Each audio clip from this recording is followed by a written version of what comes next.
So good afternoon. We would like to welcome you, the DEI committee and myself would like to welcome you to our first Lunch and Learn, in which we're excited about bringing to you the opportunity to have a better understanding of persons that are deaf or hard of hearing, to really delve into Deaf Awareness Month, in which we're in. So let me explain a little bit about what Deaf Awareness Month is about. It aims to increase public awareness of deaf issues, people, and culture, emphasizing the positive aspects of deafness, encouraging social inclusion, and raising awareness of the organizations locally, nationally, and globally that support those who are deaf. There's about 13% of the United States population are deaf and hearing impaired. The first International Day of the Deaf was celebrated by the World Federation of the Deaf in 1958. Although National Deaf History Month started as the brainchild of two deaf employees of the Martin Luther King Jr. Memorial Library in Washington, D.C. These employees began teaching their coworkers sign language, which developed into a Deaf Awareness Week celebrated by the library. Now, the National Association of the Deaf eventually caught on, and in 1996, it suggested that the week become a month-long holiday. And 1997 saw the first nationally celebrated National Deaf History Month. So we're here to do that and to hopefully learn a little more about those who are deaf and how we communicate with and work beside those who are deaf and hard of hearing. So with that being said, I'm going to pass it over to our facilitator, Ms. Katrisa, who will take it from here. Ms. Katrisa, the floor is yours.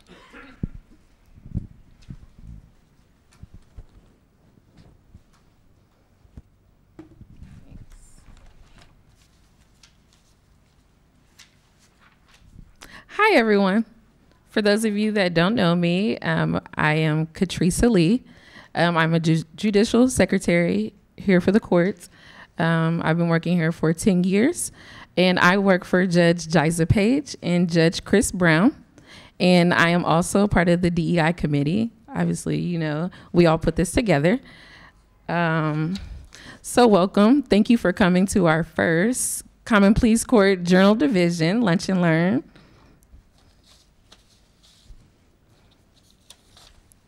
So first, I am going to ask our panelists a few questions.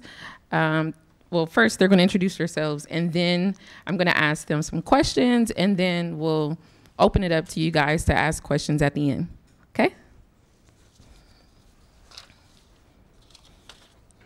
So our panelists, I'm going to start with Rose Larson.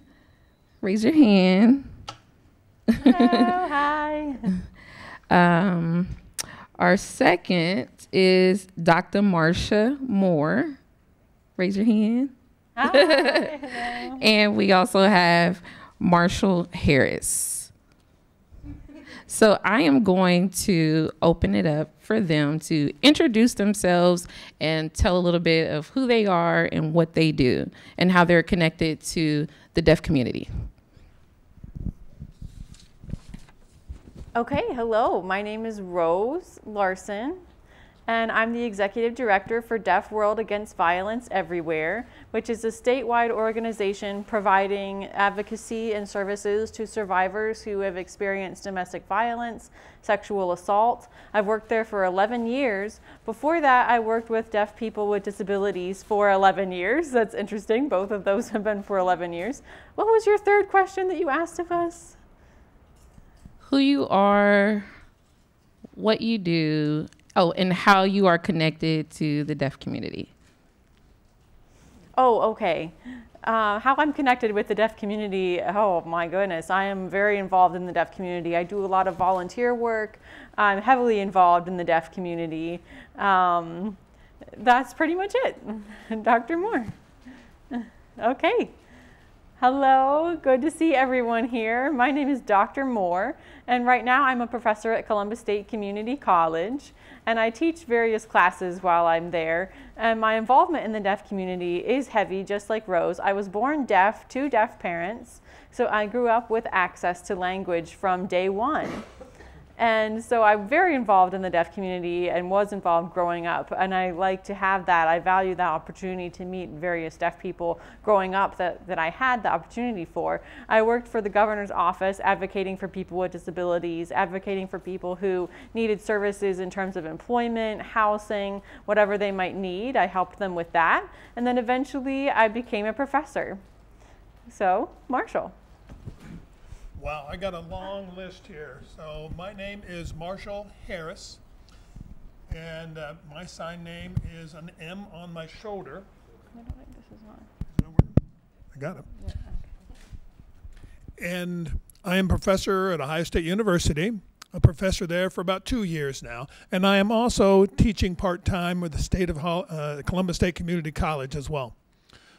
My connection with the deaf community, I grew up and never had a connection really until I was the age of 13 when I went to a deaf camp. And I thought, whoa, this is incredible. And then I went to Gallaudet University and got even more involved in the deaf community. It's tremendous. And ever since then, I've expanded my experience and being involved in the deaf community is my second home. Okay, great. So I'm going to start with some of the questions that we've gathered. The first one would be, how was language development encouraged for you? Did you use journals, dictionaries, read books? How was that? Any of you can answer. Or all. I can answer, yeah. We've talked about, Dr. Moore talked about her family. I'll share my family as well. My mother is deaf, my brother is deaf. I have various deaf family members as well. I was very fortunate to grow up with sign language because 96% of all deaf children are actually born into hearing families with hearing parents, where only 4% of those hearing parents learn to sign to communicate with their children. So that was how I had language growing up, because I had a deaf mom who was able to teach me sign language from a young age. And a lot of young deaf children experience language deprivation due to not having sign language growing up. Dr. Moore saying that's the important point. The 5% of hearing families who learn to sign, and the rest of the families who never learn to sign, it has a huge language impact. When I grew up, I actually grew up learning the oral method of communication. I didn't really learn to sign until I was about 16 when I got involved in other aspects of the deaf community. The deaf community is huge with a variety of deaf community members. Some use an oral method of communication, others use sign language. So I learned to sign when I was about 16, taught my parents some sign, and that's how I learned to sign. I grew up lip reading, using the oral method, what they really call total communication. For me, I was not born deaf. I became deaf at the age of 3 because of spinal meningitis. So that impacted my hearing ability. So I almost also lost my voice. So I do know what some, language, I had language before I came deaf, and so I picked up more as time went on, but I couldn't speak very well, I couldn't read very well, books were not very helpful, but I did have a special ed class that I attended, and that helped me with my reading eventually until the first time I went into a deaf camp, and that's where I learned more language. I was exposed to more visual language, and then later on went on to college and everything. But my mainstream school is what I attended as a young child, and that helped me to improve and understand. Dr. Moore, you mentioned your school, Rose, right? So that was a mainstream school, but I attended A.G. Bell School for the Deaf, which focuses on, in my time, you know, Rose and I went to school a little bit at different times, but I started with total communication. So I had oral communication at the A.G. Bell School during my time, and then later it became total communication. But then I was pulled out and went to Upper Arlington schools from kindergarten all the way through 12th grade. So I was mainstreamed in public schools all the way with no support services. Remember, the time that I was going to school was the time before the ADA was passed. So there was no Americans with Disabilities Act. So I received no services. I was just relying on lip reading and note taking. Sometimes I would get a tutor to help me, but that was about it. I had to go through school all the way till I graduated. And then when I went to college, I had the same situation. No interpreters. I relied on lip reading, note taking, and tutors all the way through my bachelor's degree. I was the first in my family to go to college. Same here, same for me. And I made it through. So yay to me and Marshall, right? Yay for us for making it. So for my parents, they were not very encouraging of me going to college, but I was very stubborn. I decided that I was going to go anyway, and I'm very glad I did, because the experience that I had, the opportunity, made a huge difference, and having a college degree made a huge difference for me. If it wasn't for that, my life would be so different than it is today. It's interesting to see the differences between no encouragement by her parents, but my parents were very encouraging. My mom was especially.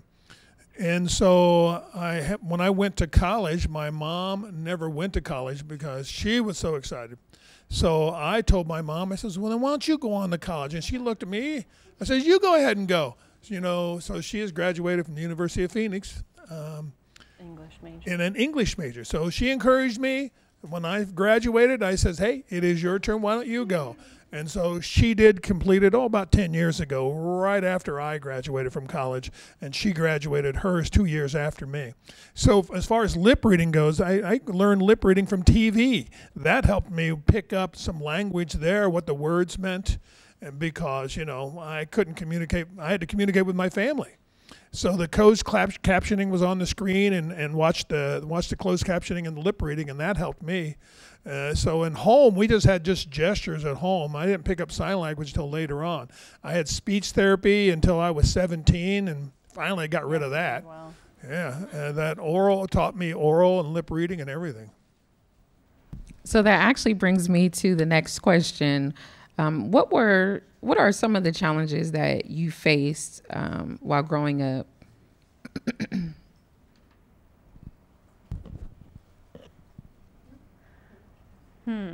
This is Rose. Challenges that I faced while being in a mainstream school. Luckily, Dr. Moore's situation was not my situation. I can't imagine not having interpreters. Oh my goodness. I did have interpreters in school for me, but some challenges that I faced, things such as difficult subjects like math, were a big struggle for me, because I want to talk about a concept called incidental learning. When someone is born hearing, you have the ability to pick up on communication that's happening maybe in the mall. You hear the loudspeaker, you talk with your friends, and then you hear other conversations going on. You can pick up information on the radio.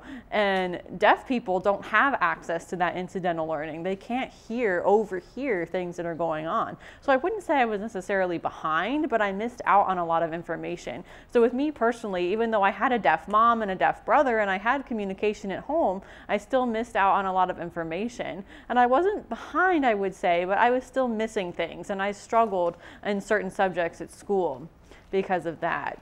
And I had communication with the hearing people, but I was always struggling to get through that. So that's what I would answer. Dr. Moore saying, I would want to say the same thing, except my home life, my family was understanding of signing and speaking, but when I would go out into what we would call the hearing world, some people would be very open. Now remember, this was the 70s and the 80s, way back then, before people really understood about the deaf community, about disabilities in general. So this was a long time ago. And a long time ago, people would say, oh, you're deaf, oh, poor you, you'll never be able to succeed in life, you'll never be able to get a job. And attitudes have changed a lot, thankfully, over the years now. But perceptions back then, because people from that time worked hard, we worked really hard to educate people and let them know that deafness is not anything. It's not a big deal. It's just not being able to hear. There's a guy from Gallaudet University named I. King Jordan, and his famous quote that he's known for saying is, deaf people can do anything except hear. And that's true. You know, we can do anything, just like you can. We just don't hear well enough. And for some of us, we do have some hearing, but others have absolutely no hearing at all. But we do many other things as well. We can drive just like you. We can read. We can do all the same stuff that you can. And I often get asked, can you read? Can you drive? Oh yeah, can you drive? That's a big one. Can you have kids? Yeah, how do you go to college? How do you order food? Yes, exactly. Those silly little things like that that people will ask. And it makes me wonder, you really have that question? But it's so funny to hear that. You're right. It's very interesting that, you know, when we encounter people and they say, well, how do you do this? How do you do that? I go, I do pretty much the same way as you do. I just can't hear things. When I communicate with somebody, I communicate with sign or writing. And my challenge for me really is I have had an interpreter through high school, not so much in college, a little bit. And then when I went to Gallaudet, I had total communication access there. It was great without interpreting services. So there was 2 of us in high school that were deaf, and we had to rely upon one interpreter because the principal of the school didn't have enough funding to pay for a second interpreter. So I'm like, okay, so I had to give up a lot of stuff, and she was more profoundly hearing loss than I had. So I had to rely upon the lip reading from the professor and writing notes and everything. Sometimes her and I would be in the same classes, but not that often. I look back now and I go, did I really have access? No. It was really hard for me to figure it out. I did graduate, luckily, but no sports. I couldn't get into sports. I love basketball and football, but how could I communicate with people? I can't hear what they're saying. So it's really hard for me to do what I really wanted to do because communication access was not there. Oh, interesting. This is Dr. Moore. I was actually involved in the marching band myself. And people would say, how? How did you do that? But it was the best thing I ever did because all of my friends were there. I knew them from middle school, elementary school, but they were the ones, we would come up with different signs and gestures. For example, left, right, move 8, move whatever. We would communicate with each other on the field. My friends were the ones who helped me get through that. And we had so much fun together, and that was very nice. And also I was on the gymnastics team and the softball team, and we did the same thing. We came up with certain signs to help each other out, and that's how we get through. I didn't have an interpreter for those sports. Rose is saying, yeah, I did have interpreters for softball, swim team. I had interpreters, but wow, that's interesting. Yeah, this is Dr. Moore. I just didn't know any different back then. I knew no different, so I just made it through until my master's program at Ohio State University. My very first class that I took there, an interpreter came and sat down, and I looked at her and I said, I think I know you from the community. And she told me her name, and she said, yes, you do know me. And I said, why are you here? And she said, well, I'm here to interpret for you. And I was like, oh, well, how do I work with you? I had no idea. So she taught me how to work with interpreters, and it was just wonderful. The first class I took, the information was so overwhelming for me. Plus, she was telling me what everybody else was saying. You know, if people were talking to each other, it was just so much information that was being thrown at me, but I loved it. I really appreciate interpreters taking the time to help us understand everything that's happening. And it is a profession, and they do their job. They do their job very well. It helps us bridge that communication gap between the deaf and the hearing worlds. So, yeah. So Dr. Moore, you shared with us about people's perceptions of people that are deaf. Do you feel as though others treated you differently because you were hard of hearing or deaf? And this is actually a question for all of you. Oh, yes, absolutely. Rose is saying, yes, definitely. I remember when my brother was little, you know, I knew we were both different because my mom, my brother, and I were all deaf, and we were used to that. But then that one day we were out with some neighbor kids, and neighbor kids threw eggs at us and made fun of us for being different. And then growing up, we just went through certain things like that. Often people would always say, why do you talk like that? You know, and I was trying to talk and communicate, and they would say, oh no, I'm sorry, I can't talk with you, and then they would walk away, and I wanted to know what they were saying, but as soon as they found out I was deaf, they would just say, oh sorry, and then walk away, and like I had a disease or like I was broken or something like that. I'm sure you've experienced that as well, both of you. Yes, Dr. Moore's saying, I'll pray for you. That's a big one. They'll say, I'll pray for you, and it's like, no, this is not something that can be fixed. This is who we are. Another good example of that is they'll either approach you and say, oh, you can speak? Okay, great, I'll try to communicate with you. Or the other opposite aspect is that they'll back away from you and not communicate. You know, my husband and I are both deaf, but we're deaf in different ways. I can use my voice, my husband does not. And people approach me and talk to me and use me to communicate with him, but it's not fair. They won't approach him, they only approach me. And so I try to just be there to bridge the gap for them to get to know him, and then as soon as they meet him and get to know him, then I step out. But it's still not there like it should be. Some places have improved, but you know, like for example, for me, I'm hard of hearing, but I do identify as deaf.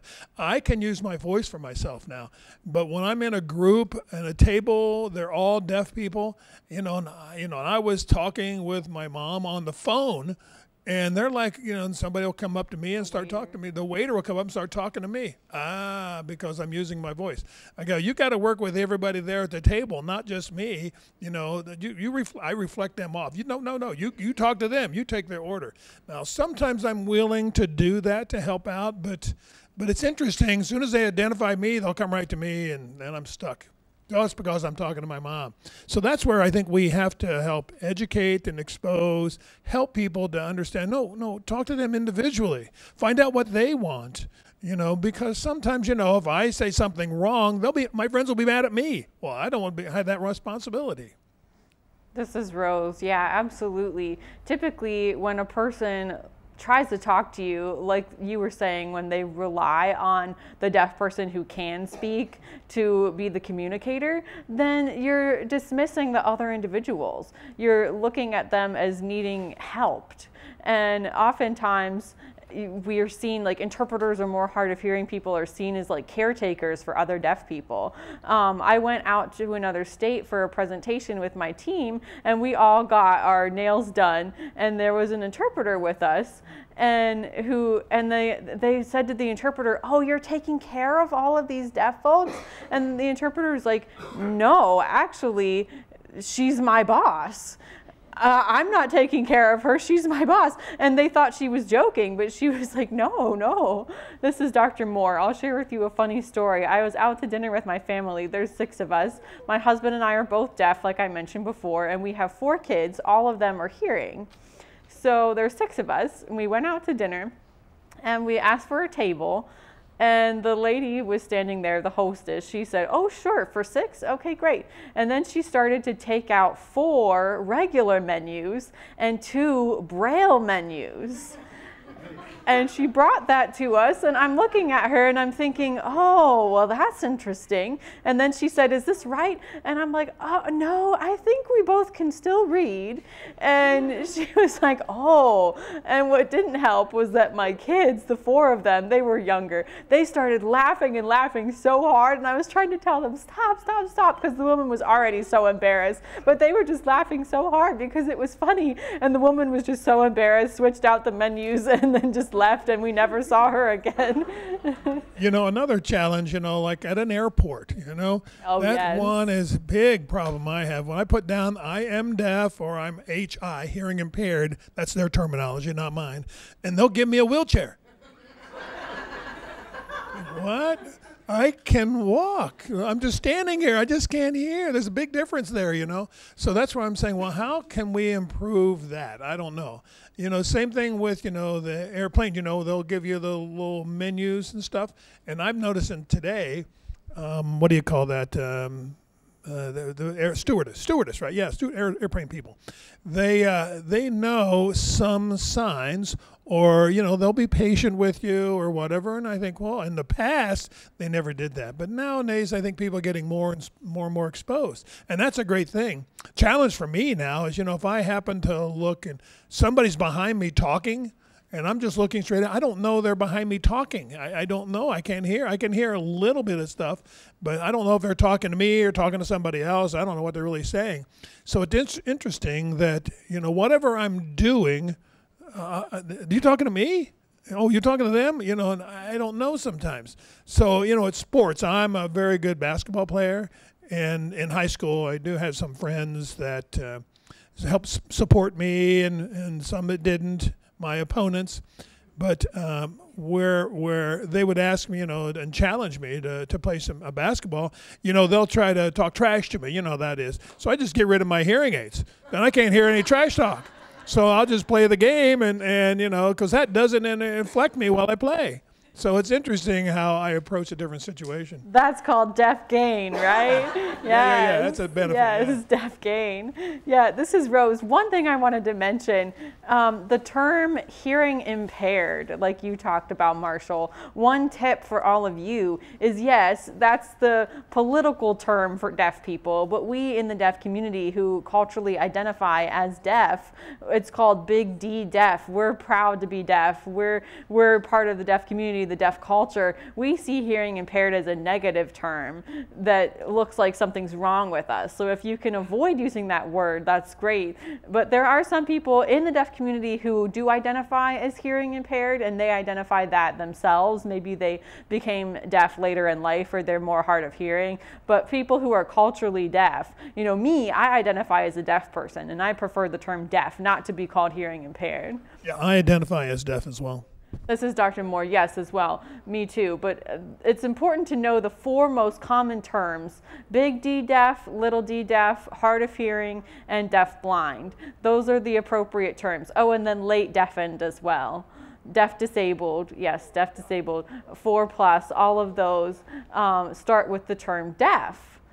And so the best thing to do is to just ask the individual what they prefer to be identified as. Don't assume that they're hearing impaired or something like that. Please just ask them how they prefer to be identified. So that leads me to the next question. Obviously, there are a lot of wrong assumptions from people that are hearing. So can you each give me one thing that you wish someone wouldn't do to a deaf person?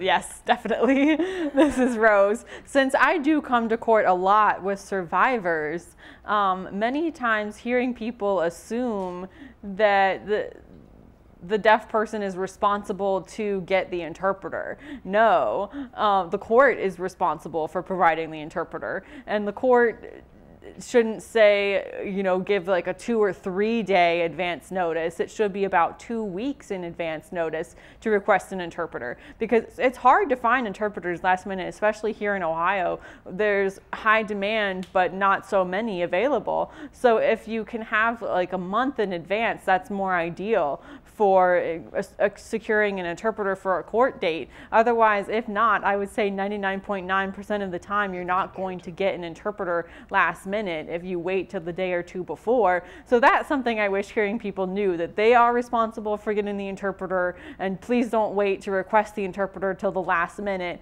because when hearing people show up to court, they can just do their business, get everything done, but we deaf people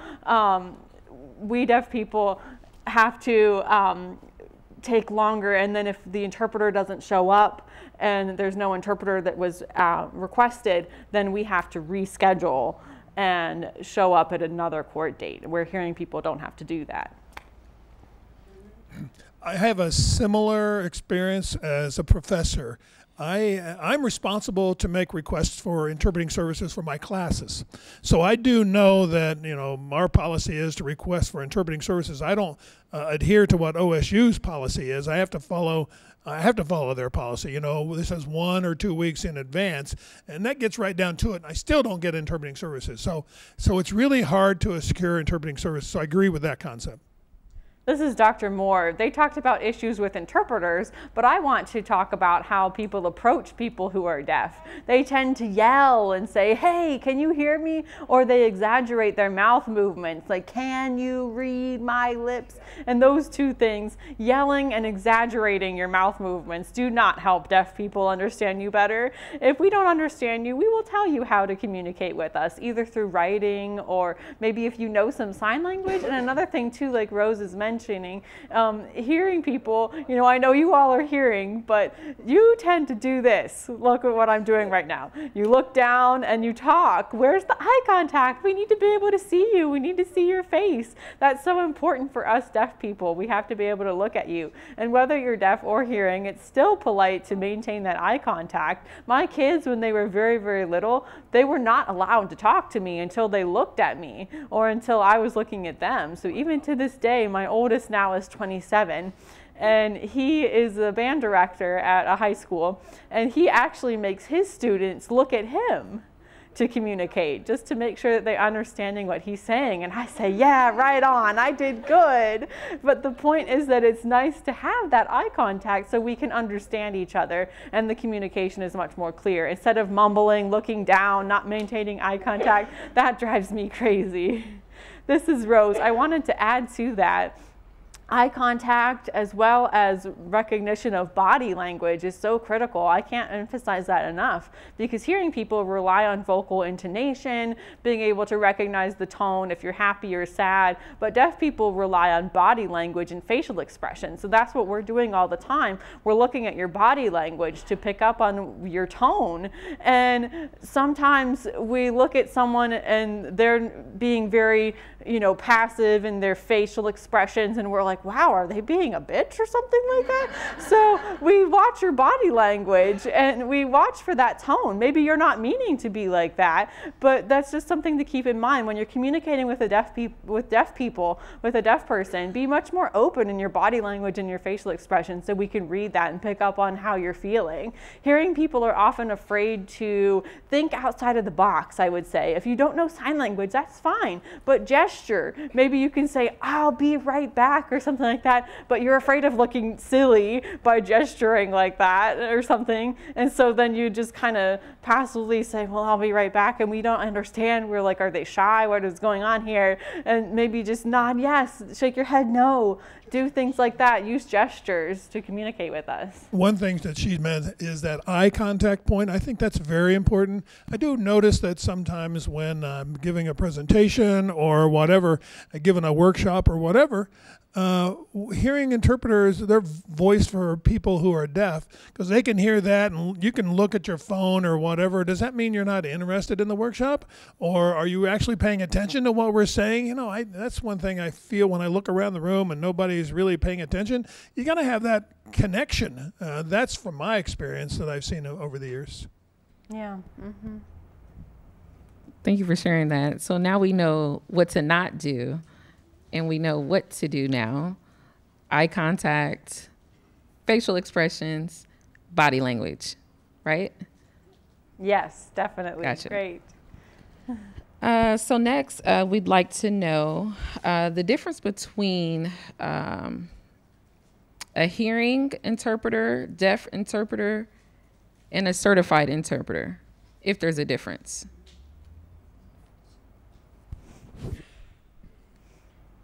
Okay, this is Dr. Moore. I can answer that question.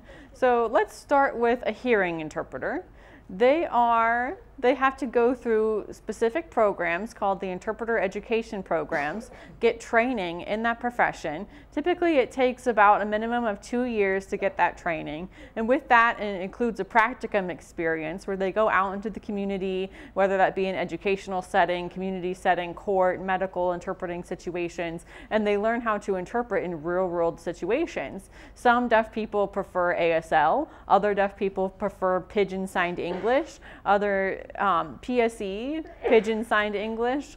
which is kind of like a combination of both ASL and a more English-based signing structure. And then C means signed exact English. So interpreters have to be proficient in communicating in all three of those languages and language styles to be able to best match the deaf consumer's language requirements. And then they can go on and get a bachelor's degree in interpreting.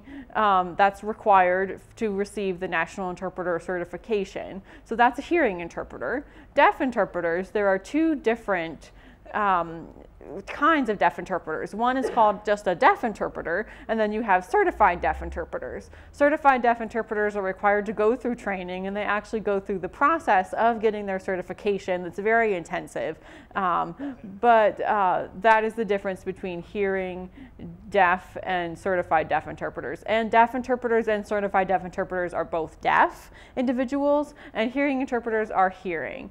And hearing and deaf interpreters, when a deaf interpreter is working, they work together as a team with a hearing person, and it often happens in the courtroom. Rose, do you want to expand on that? Oh, Marshall, go ahead. So that's the basic education part of how to get an interpreter degree. For a deaf interpreter, I work as a deaf interpreter, and I don't have a certification. I cannot interpret in the courtroom because the Supreme Court requires credentialing before a deaf interpreter can work in the court. This is Rose. I'm also a deaf interpreter, but I don't have the certification. And related to that, the court does have a process. They must look for an interpreter with that specialized certification first. If not, then they look for the National Interpreter Certification. And if there's none available, then they go to interpreters who are not certified, but they prefer to have certified interpreters working in the courtroom. Deaf interpreters are familiar with the language. They grew up with the language. It's innate. They know how to translate for their parents, for example.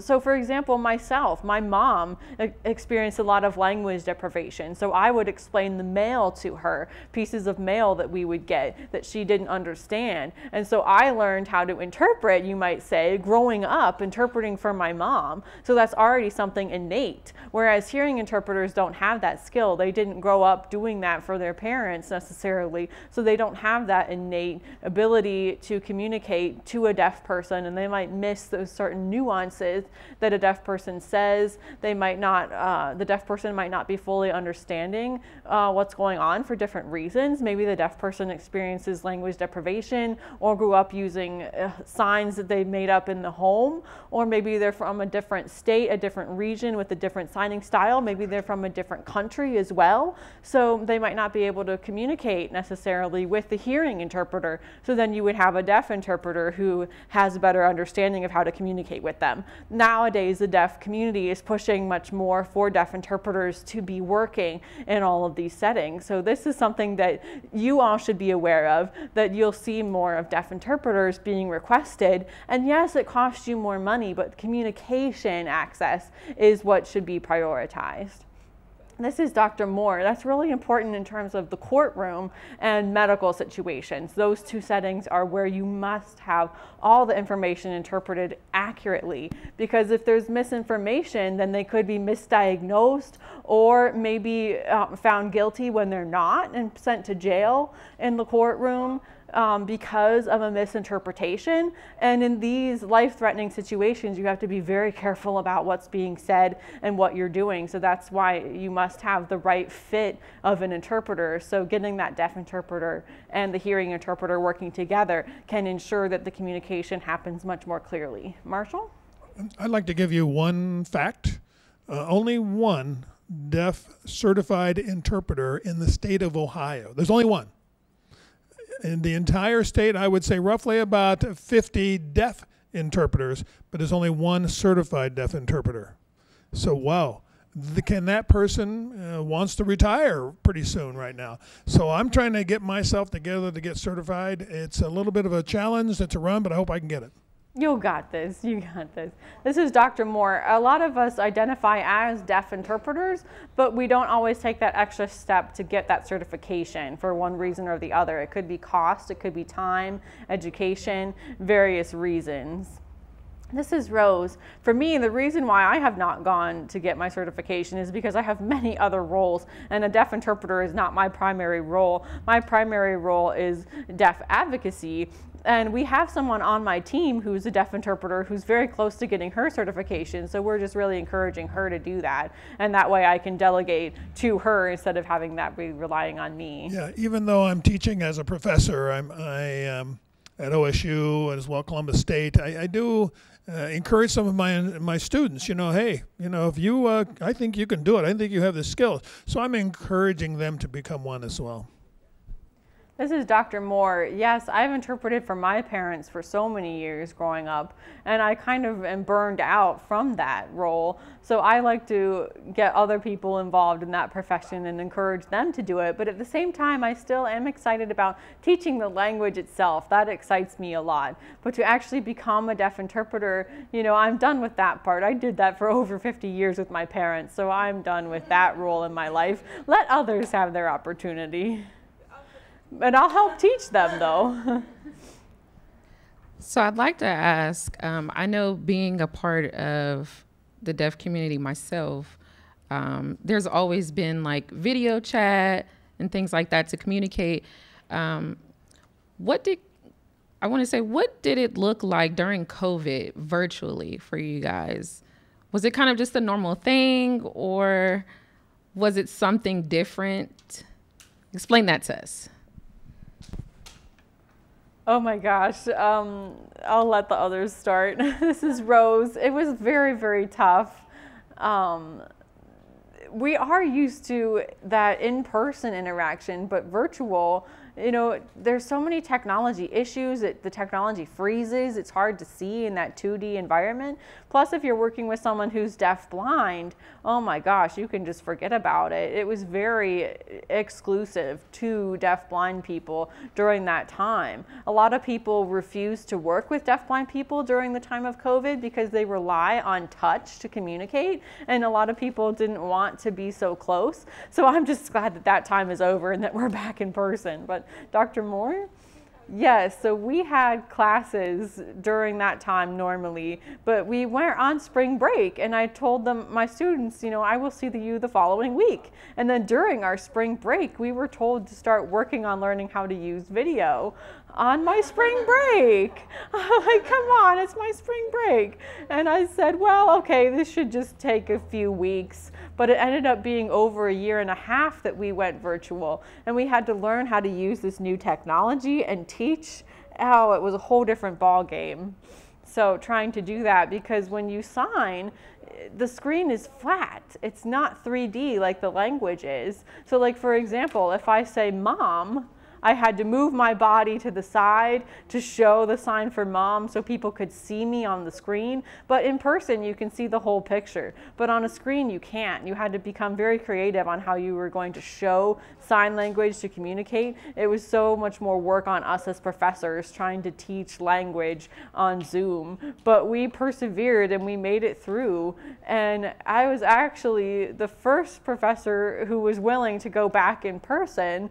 I was the only one. I was just done with video. I was done with the virtual. I missed the people. I missed the face-to-face interaction, but we were still required to wear masks for a while, which was okay, but I was so done with video.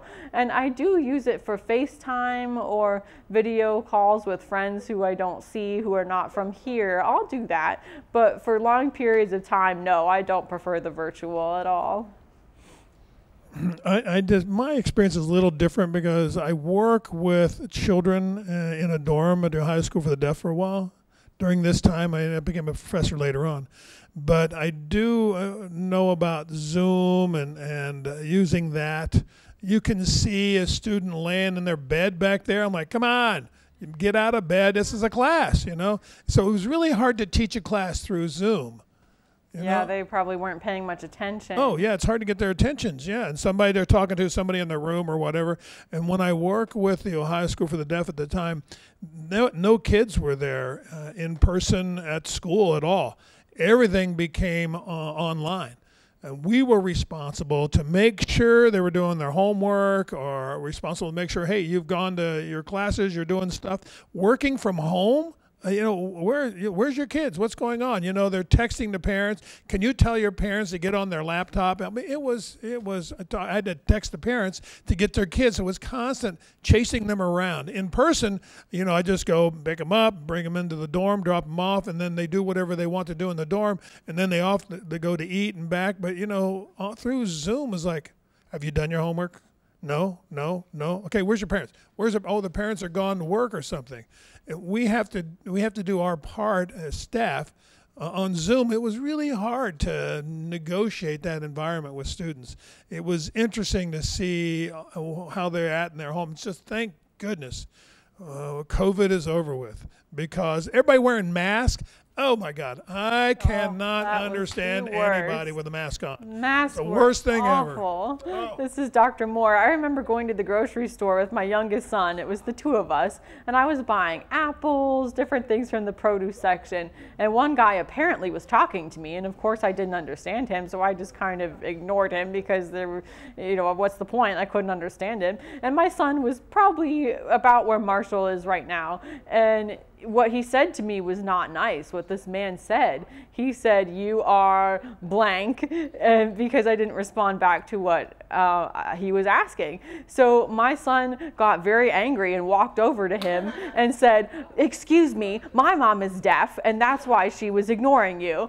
And I was like, "What is happening?" And my son turned to me and signed what he was saying, and I said, "Oh, just ignore him." And my son was like, "No, this wasn't right. That wasn't right. I need you to say something to him and tell him that you were deaf." And he was in 7th grade at this time, and I taught him a little bit more after that some people are just ignorant. Maybe they don't think of the possibilities that this person's not responding to you because they might be deaf. I look normal, so they think that I'm just ignoring you on purpose, but that's not the case.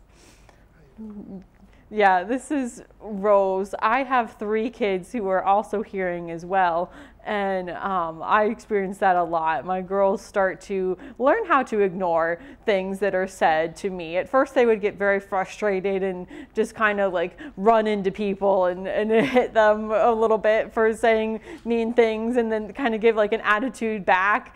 But again, my girls became used to it over time. But yeah, unfortunately, there are people out there who are like that. And one of the worst things, I went to a doctor's appointment and trying to negotiate with them. Okay, write it down. Just write it down. Don't try to talk to me. No. Just write it down. They keep wanting to talk to me. No. They wouldn't provide an interpreter at my doctor's office. Or they came up with this great piece of technology, right? Called VRI. No, it's not great at all. My mother had a pacemaker put in during COVID. It was emergency surgery as well. And my mom really wanted me to go in with her to the surgery room. And I said, "No, I can't. I'm not qualified to interpret for you." So they had the VRI, the video remote interpreting. And my mom was laying on her back, and they were working to get the machine like pulled up and over her head so she could see while she was lying down, so she could look up at it. And it was just awful. When she came out of the surgery, she said, "Oh, never again." And I'm like, "Oh, well, I mean, this was kind of a sticky situation with COVID." Yes, it's awful. Still, COVID is over, but we've experienced survivors who experience a lot of trauma to their face with bruises. They've been strangled, and so they can't sit up. And the hospitals want to bring in the VRI, and I say they can't sit up. And then the nurses say, "Well, we'll ask the doctor if we can take their neck brace off." And then they get so proud of themselves because they think, "See, they can sit up now, they can do it." And they can see this VRI, this piece of equipment. But like you said, Katrisa, hearing people do these things, they try to force us to conform to them. But, if it's not working, then it's just not working. And get a live present interpreter instead of using the VRI. And this is Dr. Moore. Please ask the deaf person what kind of accommodations they prefer. It's not always going to be an interpreter. Sometimes they want captions. Sometimes they prefer, what other options? Oh, an FM system. Maybe that could be another one, or whatever they might want. But you need to ask them first. Yeah, exactly. This is Rose. Maybe the three of us would want different accommodations. Not all deaf people are the same. It's important to ask them what kind of accommodations they would want. So, thank you. So before I open it up for questions, I would like to know, what would you advise for all of us in this room if we wanted to learn more sign? Here we go. Start today. That's what I would say. This is Dr. Moore. I'm a big fan of people learning just even the basics, basic signs. Like, for example, help. Or what's another one that's good? Or food signs, especially food signs. Help me, or do it again. Do this again. That's another one that's important. Say it again, or I understand, or I don't understand. Those kinds of simple stuff. Just like the sign for help, it makes such a big world of difference. If you can have the time to take ASL 1 or 2, or even ASL 3, that would be wonderful because it will help you. You'll always run into deaf people out there wherever you go. This is Rose. Yes, you know, there are 300,000 deaf people, around 300,000 deaf people living in Ohio. So if you haven't run into one, you probably will run into one day. It never fails to run into deaf people. When I moved to Ohio, I run into people everywhere. You know, it's new faces, and I'm like, oh, so it never ends. Thank you. Any questions for our panelists? Tell us your name. Okay. Hi, my name is Brianna Williams. I'm a career coach for young adults. And my question is, if there is a deaf person who is nodding their head when you're speaking with them, does that mean that they're understanding what we're saying? This is Rose. That is a good question. I'm happy you asked that because in my opinion, and Marshall, correct me if I'm wrong, but my thought is that often deaf people will do this fake nod because they're just done with not understanding and they just want to get through the situation. I mean, it does depend on the situation that you're talking about. Sometimes if they just want to get through it, they want the situation to be over, they don't understand, but they don't want to say they don't want to understand because they're embarrassed, because they keep missing, or maybe in the past they've been made fun of for not understanding. So it could be that. It could be that they don't understand you, or they just want to get through it, and so they'll nod. And if you suspect that they're actually not understanding you, I would suggest that you rephrase the question in a different way. Instead of asking the same question over and over again in the same way, try to rephrase it. And plus, the issue could be with the interpreter. Are you talking about a situation with an interpreter or not with an interpreter? Yes, both. So, but like volleyball, like if it's the video and they're saying volleyball versus saying Starbucks, so the signs are very similar. So it could be an interpreter issue. Yeah, so if you have an interpreter and you're still seeing this fake nod, you could then take the deaf person away in private without the interpreter and say, hey, are you understanding this interpreter? Because not all interpreters are the right fit for a particular deaf person. Maybe that interpreter is just not a good fit for that deaf person. So it just depends. There could be many reasons why you might be seeing that. Yeah, I totally agree with that.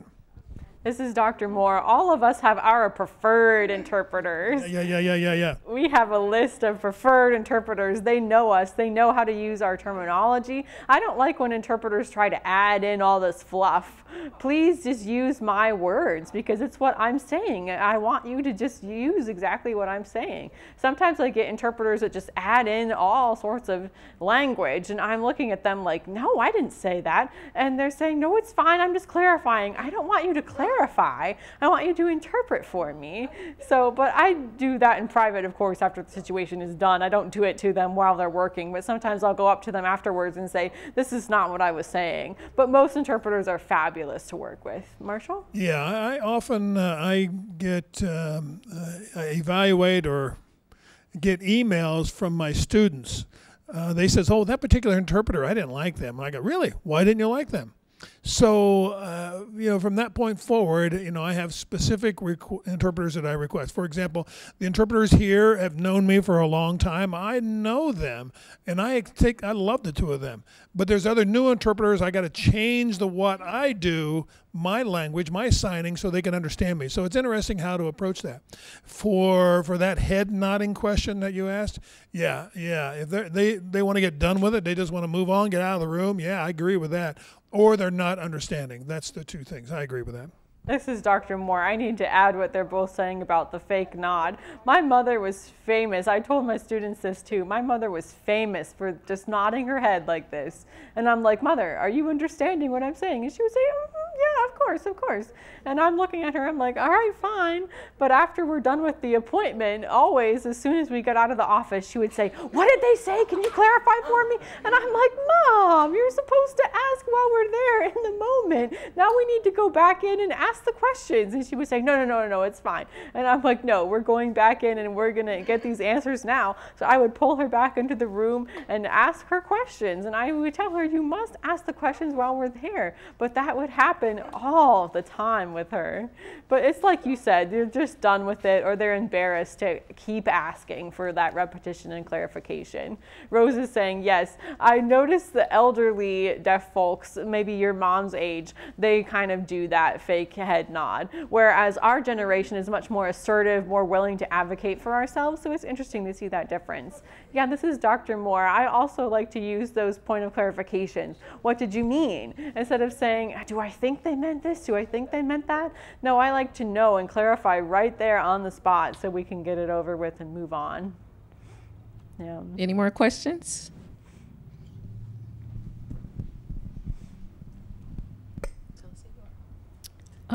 My name is Amelia. I'm currently working over in the Franklin County Juvenile Court.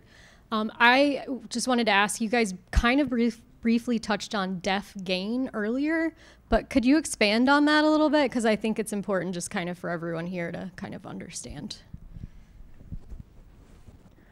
Yes, this is Rose. I'll wait for Katrisa. A perfect example is if I'm with a friend or something like that and there's a very loud noise and my hearing friend says, oh, that was so loud. Oh my gosh, my ears hurt. I say, well, I didn't hear it. That was a deaf gain. It didn't bother me. I can sleep through loud airplanes or any kind of noises. It doesn't bother me. Sirens going off, I sleep right through it. Marshall, do you have another example? Or, if you have a husband or wife that snores, I'm deaf, I don't care. That's deaf gain. There are so many different examples. I do have one story that I always tell my students. So my neighbor likes to mow his grass at 8 o'clock in the morning, and my kids all woke up and they were complaining that it was so loud, but me and my husband, we slept in a little after 8, and all the kids were so grumpy in the morning when we came downstairs, but we both were in good moods. And I said, oh, you were bothered by the lawnmower? Oh, so sorry, but we can make you a good breakfast. Do you want that? And they said, oh, fine, Mom. So that's deaf gain. So that's about the noise part, but then we can talk about captions as well. Who benefits from captions? Really, it was invented for the deaf community to be able to understand what was being said on TV shows and things like that. But now all of you also benefit from captions too. That's an example of deaf gain. There's many different examples. Phones, oh, that's a good one. Remember back in the day when texting started? Does anybody know the story about texting, why that was invented? It was actually started a long time ago in the military. Did you know that? So the military, for their own internal way of communicating, and then the deaf community, somebody caught on and decided to take that and make it better for the deaf community to communicate with ourselves. There was a technology called YTEL, remember that? So this little cute device, you could text on it or you could send a fax, all of those things. It was so cool at the time, and that was in 2000. And then all of a sudden, what was happening after that was Blackberries got texting, Motorola got texting. All of a sudden, everyone was texting, and it took off from there. But the concept came from the Army, the military, and then deaf people took it on, and then now everybody else benefits from it too. And there's another word that's actually called universal design. That's another term. For example, when you walk on the sidewalks and you see the curb cuts on the sidewalks. That's designed for people who need that access to the road, right? But we all also use them as well with our bicycles, or if we have strollers. People who work in delivery trucks, they use that with the dollies, so then that becomes an example of universal design. It was intended for people with disabilities to have access, but then we all get to take advantage of it too. So that's just one example. Another one is like video phones. Now FaceTime, you know, back when it was started, it was like 2002. Uvu. Oh, I'm sorry, there was a technology called Uvu. And that really started, I started talking with a lot of deaf friends using Uvu. And then later on the terminology became a video phone. First time I got a video phone, I just chatted and talked at 3 o'clock in the morning. I'm like, I gotta go, I gotta hang up, you know? So it was very nice to have that video communication, just like everybody else does have with telephones. We finally had the same access. So we can text each other, we can have FaceTime, we have Glide, Marco Polo, all these different technologies. Soon Maybe we're going to get some holograms. Yeah, let's get holograms. And also with Siri, you all can use Siri and say, hey Siri, order this for me, different things like that. We still don't have access to that yet as deaf people. So they're going to come up with something for us pretty soon, I'm sure. There will be something. There's still some gaps, and your job is to help us find that bridge and figure out how to bridge those gaps. Technology is improving every day. Mm-hmm. Any other questions? No? Oh, Scott.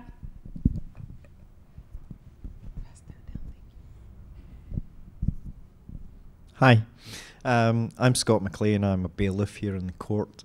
I'm just curious as to when you don't have interpreters available, I think all three of you lip read, don't you? Do any of you have difficulties with accents like mine? Like mine.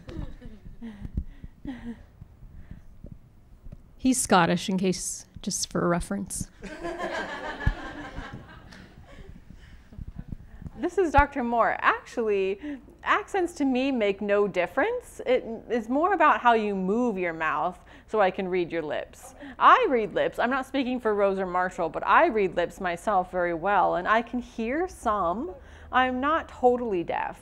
I do have some hearing. I can hear some music. Anything with words, though, I cannot hear in the music. I show my students my audiogram, and there's a picture of things that you can hear on it. So on the top, there tends to be softer frequencies, meaning birds chirping. If you have some flutes, high pitches, if you have hearing at the top of the audiogram, some people can hear that. I can hear that myself. There's the speech part. I can hear people talking, but I don't know what they're saying. I can't understand what they're saying. At the bottom of the audiogram is very loud sounds, loud music, a lawnmower, that I can hear. So my audiologist calls it spotty hearing, meaning that I hear some things and some things I don't. So for me, I lip read a lot, and I do hear some. Of course, writing and signing, whatever works to communicate. But I'm pretty easy to understand, but that's not the same for all folks in the deaf community. I'm very similar as Marsha. I do lip read. If you were talking directly to me, I would read your lips, and that would help me. Now, sometimes with a person, especially males, who have a big beard and a big mustache, I'm like, what? What? So if women who have very light, high voices, I'm like, whoa. If they're soft-spoken, I'm like, what? Could you speak up a little bit? So I have to ask for an accommodation here and there, speak louder or whatever. So it's my responsibility to try to get that communication. But similar, I do try to rely on lip reading if I have to. This is Rose. Yeah, it depends. People with different teeth shapes, mustaches, people who say short utterances, I can pick up on those, but longer utterances is a lot for me to focus on what somebody's saying. And research shows that lip reading is only about 30% effective. So for example, you know, how I lip read is I try to just catch certain words that I can pick up on and then make a picture in my mind and put it all together. Sometimes I'm way off and then I embarrass myself. Like if you say baby or make me or pay me, those terms always look the same on the mouth. So I can't tell what the difference is. So it's not necessarily 100% effective. It depends. My mom is not a lip reader whatsoever, but for me, I grew up with that total communication, so I do lip read a little bit. I would suggest all of you, if there's a deaf person there who's trying to lip read, you know, that's fine, go along with them, but don't say, you know, oh, can you read lips, and try to force them to communicate the way you want them to communicate. Use what they want to do. Don't say, can you write? You know, let them lead. If they want to write, go ahead and write with them. If they want to speak and lip read, go ahead. If they want gestures, use gestures and signs. Try to work to accommodate their needs. Don't try to make them match your own needs. This is Dr. Moore. Or texting as well. You can just type things out on the phone. My husband loves that one. He likes technology, so he likes to use that. It works for him. You know, it allows me to not have to interpret for him, which is nice. I want him to be able to take care of himself too, but my mom would. Oh, same as your mom. She was not good at lip reading at all. And she would say, what did they say? My father was pretty good about it. He was similar to me. So it just depends on the person, depends on the individual. No, and I think in terms of music, I love music. And ever since I was little, I grew up loving music. So there's a song I don't know the words. I have to understand the words and read the lyrics over and over and over again. Michael Jackson is my favorite musician, but I don't know all of his songs. I don't have all of his words. Yes, I only got that because my daughter loves certain songs that we listen to together. So I read the lyrics and then match it to the music, and then I say, oh, this is what they're saying, and then I only know about like 4 or 5 songs, and that's enough. But that's enough for her. She said she was happy with that, listening to music with me. Any other questions?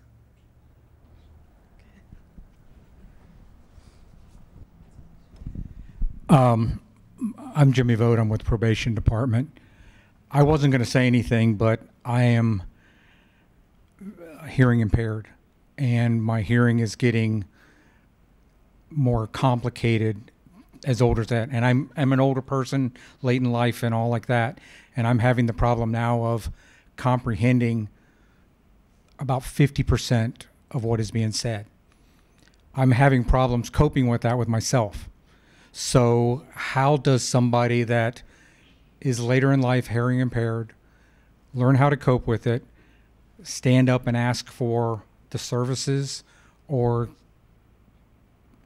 anything like that without the fear of retribution or losing employment or whatever like that? I'd love, and especially they told me that I have to start learning sign and everything. So I'd be interested in your thoughts. Well, that is a great question. In my experience of helping other individuals who are older, I think, and what I see is commonly, is first step is get a hearing aid to maintain as much hearing as you got. As it gets worse and worse and worse, don't be afraid of it. There are always additional resources. There's always ways you can say, hey, they can provide this kind of communication, even though I can't hear anything. It's a common thing that we see out there. Take a first step of hearing aids and work from there. Don't be afraid of it.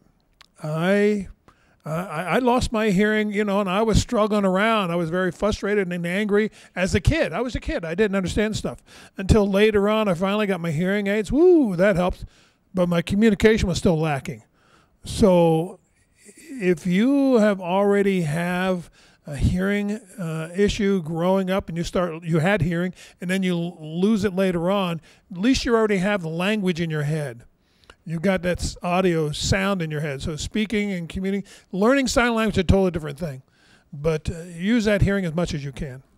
This is Dr. Moore. I would add to what Marshall's saying. You are your own advocate. You have to advocate for yourself to get whatever you need to do well at your job. You know you can do your job, but because you've lost some of your hearing, ask for those accommodations. Maybe a CapTel phone would benefit you, so that way you can hear better on the phone. Maybe there's a sort of video phone that you need to use. Whatever it is, advocate for yourself, because nobody else knows what you need. Only you know what you need. Right, right. So advocate for yourself. And secondly, I would say if you find out that you do need hearing aids, work with a great audiologist. They can help you to find the best fit for you for your hearing loss. And sometimes that could be hearing aids, or it could be a cochlear implant. Either way, whatever works for you. Do you have a hearing aid right now, or do you have a cochlear implant? You do have hearing aids right now. Is that working for you well, or? Okay.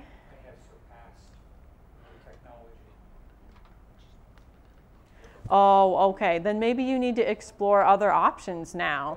If sometimes hearing aids are limited, because right now I have a hearing aid myself, and I used what was called analog hearing aids, which was a powerful hearing aid to have. I had 2 in both ears for many, many years. And then one year I lost my hearing in one of my ears. I was sick, long story. So I lost my hearing in my left ear. So I can only hear from my right ear now. And this new one is now digital hearing aids. And it works for me for right now. My audiologist did recommend that I look into getting a cochlear implant. And I was not really open to that option because there's a lot involved with that. You have to go through speech therapy, you have to go through all these trainings about how to hear again. There's just a lot involved with that. But there are some people who find that very, very beneficial. But I would suggest work with your audiologist. And if you're not happy with that audiologist, switch to a new one. I have one that I'd be happy to share the name with you from Ohio State University. She is the best, just the best. And you can probably work with her to see what you can do. And she can also give you different resources for your hearing loss as well, including resources for employment accommodations. There is help out there, so that you know. You wanted something? I don't know what brand of hearing aid I have. I'd have to look. He asked what brand is my hearing aid. I have no idea. This is Rose. Great comments from Dr. Moore and Marshall. I wanted to add that I am completely deaf myself. So Marshall and Dr. Moore are more hard of hearing, but I'm completely deaf.